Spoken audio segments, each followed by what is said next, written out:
Hey everybody, Peter Zeihan here, coming to you from Dallas. Anyway, I just landed, and while I was airborne, apparently Iran launched a couple hundred ballistic missiles at Israel. According to Israel Defense Forces, nothing was hit. No injuries, no damage, no fatalities. In fact, I've seen a couple videos on closed-circuit TVs. It looks like at least one of these missiles didn't even have a warhead. This was Iran attempting to save face.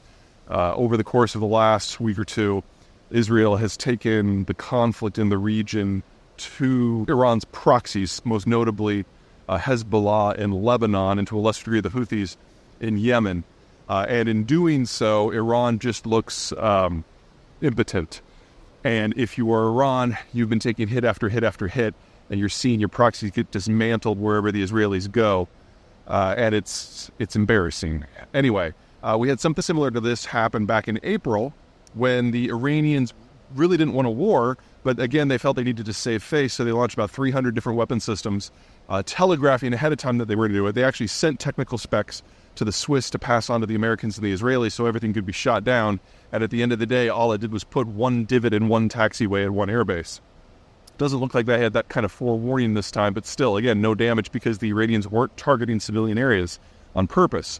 The concern I've got is that the calculus in Israel may have changed. If neither side wants a war, then both sides can recognize when the other side is attempting to save face. So after the April assault, the Israelis did one airstrike or one cluster of airstrikes hitting the air defense system that was right outside the Isfahan nuclear research facility in Iran to prove that they could get through anything that the Iranians had for air defense if they wanted to. Now, the question is whether that math has changed, whether the Israelis are not in the mood to allow Iran to save face. In fact, if the Israelis are systematically going after all of Iran's proxies, a pointless attempt to save face may actually encourage the Israelis to strike back.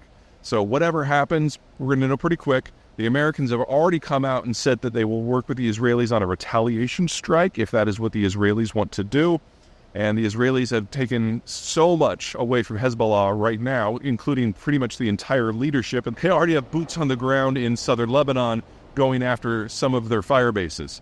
So the ball is entirely in the Israelis' court here. There is no initiative or capability in Iran to do anything serious.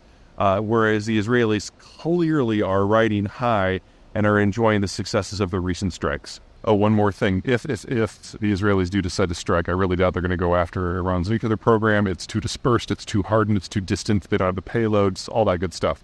They'd probably go after the oil sector because almost every barrel of crude that Iran exports goes to a place called Kargil in a single export point. Handful of bombs dropped on that, and Iran is out of the oil business for at least a couple of years.